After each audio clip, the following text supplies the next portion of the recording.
সন্দেশখালী কাণ্ডে অন্যতম মূল অভিযুক্ত তৃণমূল নেতা শিবপ্রসাদ হাজরা ওরফে শিবু হাজরাকে গ্রেপ্তার করেছে পুলিশ।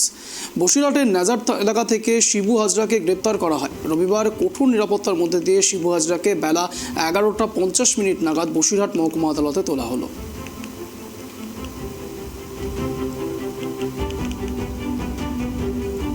গতকালই শিবু হাজরাকে গ্রেপ্তার করে পুলিশ।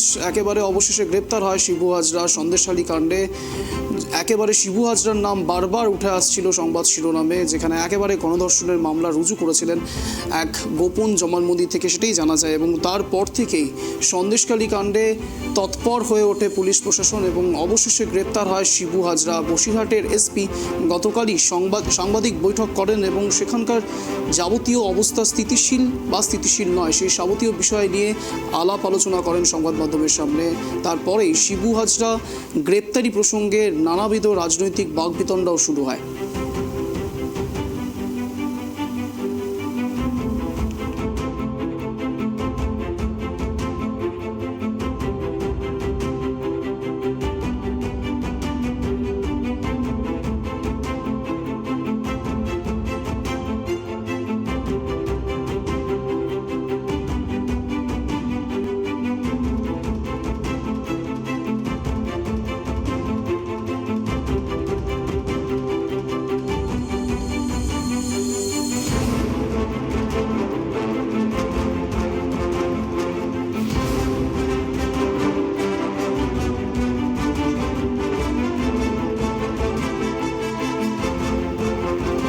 শিবু হাজরাকে তোলা হলো একেবারে আদালতে।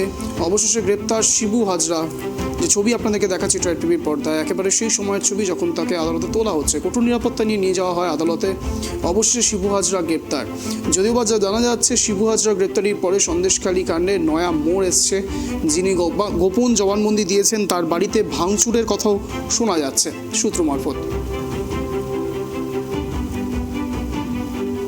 বিষয় বিস্তারিত জানবো এই মুহূর্তে রয়েছে সরাসরি আমাদের সঙ্গে বসিরহাট থেকে। আমাদের সঙ্গে আমাদের প্রতিনিধি জুড়ে রয়েছে ফোন কলে সিরাজুল মিশ্র। সিরাজুল, যেটা জানার চেষ্টা করব, গতকালই শিবু হাজরা গ্রেপ্তার হয়েছে, আজ তাকে তোলা হচ্ছে আদালতে। প্রশ্ন হচ্ছে, শিবু হাজরা গ্রেপ্তারির পরে সেইখানকার অবস্থা বা পরিস্থিতি কতটা স্থিতিশীল?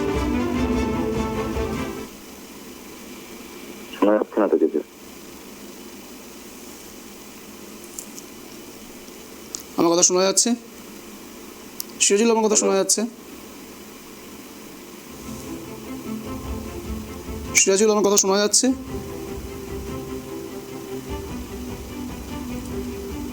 শিবু হাজরাকে তোলা হলো আদালতে। অবশেষে গ্রেপ্তার হয়েছে শিবু হাজরা। এ বিষয়ে বিস্তারিত কথা বলবো। এই মুহূর্তে জুড়ে রয়েছে আমাদের সঙ্গে ফোন কলে আমাদের প্রতিনিধি সিরাজুল মিস্ত্রি। সিরাজুল, যেটা জানার চেষ্টা করব, শিবু হাজরা গ্রেপ্তার, তারপরে এখন সন্দেশখালীতে কতটা শান্তি রয়েছে? এখন এই মুহূর্তে কিন্তু সন্দেশখালীতে শান্তির একটা ফিরিয়ে আসার একটা তোড়জোড় চলছে।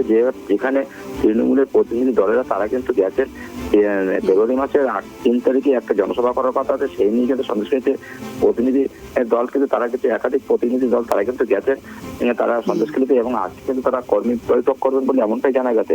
পাশাপাশি শিবু হাজরা কিন্তু 8 তারিখে ফেব্রুয়ারি মাসের 8 তারিখে যে ঘটনা ঘটেছিল, যে ধুন্ধুমার কাণ্ড ঘটেছিল সন্দেশখালী একের পর এক, সেই নিয়ে কিন্তু 8 তারিখে এক মহিলা কিন্তু অভিযোগ করেছিলেন, ধর্ষণের ক্ষেত্রে মামলায় কিন্তু অভিযোগ করেছিলেন শিবপ্রসাদ হাজরা এবং উত্তম সর্দারের নামে। সেই ধারার ভিত্তিতে কিন্তু উত্তম সর্দারকে কিন্তু আগেই গ্রেপ্তার করা হয়েছিল। গতকাল কিন্তু তাকে ফের পুলিশ হেফাজতের পর গতকালকে ফের উত্তম সর্দারকে কোর্টে তোলা হয়। পাশাপাশি যে মহিলা অভিযোগ করেছিল তার কিন্তু বয়ান নেওয়া হয় এবং তিনি জবানবন্দি দেন। এই জবানবন্দির ভিত্তিতে কিন্তু 20 নম্বর কেসে কিন্তু এই শিবু হাজরার নামে কিন্তু 376D গণধর্ষণ মামলা রুজু করা হয়। পাশাপাশি 307 খুনের চেষ্টা, এই দুটি মামলা রুজু করে কিন্তু 20 নম্বর কেসে কিন্তু ধর্ষণ কাণ্ডের ধারা আনা হয়। তারপরে কিন্তু শিবু হাজরাকে কাল 5:30 নাগাদ কিন্তু বসিরহাট জেলার পুলিশ সুপার তিনি কিন্তু 5:30 প্রেস মিট করেন। প্রেস মিট করার পরে কিন্তু তার থেকে 1 ঘন্টা পরপরই কিন্তু শিবু হাজরাকে গ্রেপ্তার করে সন্দেশখালী থানা পুলিশ। নাজার এলাকা থেকে কিন্তু গ্রেপ্তার করা হয়। তারপরে রাত্রি 8টা নাগাদ বসিরহাট থানাতে আনা হয়। তারপরে বসিরহাট থানা পর্যন্ত আজ সকালে, অর্থাৎ আজ সকালবেলা কিন্তু শিবু হাজরাকে মেডিকেল চেক আপ করিয়ে সকালে 11:50 তাকে বসিরহাট মহকুমা আদালতে পেশ করা হয়।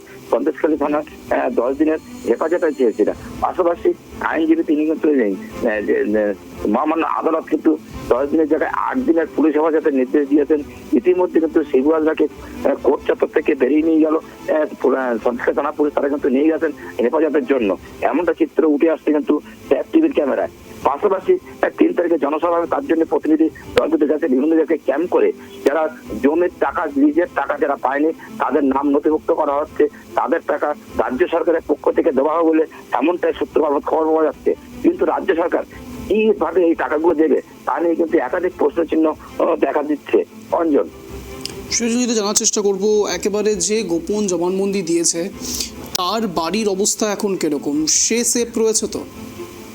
দেখো, তার বাড়িতে কিন্তু পুলিশ মোতায়েন করা আছে, পুলিশ ক্যাম্প আর টিকিট কিন্তু বসানো হয়েছে, তার সবকিছু নিরাপত্তা ব্যবস্থা করা হয়েছে। কালকে যেহেতু যেখানে রাজ্যের যে শিশু কল্যাণ দপ্তর থেকে যারা গেছিলেন 4 জন প্রতিনিধি দল, তারা কিন্তু সমগ্র বিষয় কিন্তু খতিয়ে দেখেছেন এবং শিশু ছোড়া নিয়ে ছুরি ফেলে দেওয়ার যে অভিযোগ উঠেছিল সেসব খতিয়ে যেমন খতিয়ে দেখবেন। পাশাপাশি বিভিন্ন গ্রামে বিভিন্ন মহিলাদের কাছে বাড়ি বাড়ি গিয়ে তাদের সমস্যার কথা শুনলেন এবং পাশাপাশি পাশে থাকার আশ্বাস দিলেন এবং পর্যাপ্ত পুলিশ কিন্তু সব এলাকাতে মোতায়েন করা আছে। পাশাপাশি যাদের বিরুদ্ধে অভিযোগ উঠেছে তাদের বাড়িতে বিশেষ করে পুলিশ পিকেট বসানো হয়েছে, এমনই কিন্তু জানা যাচ্ছে। অঞ্জন,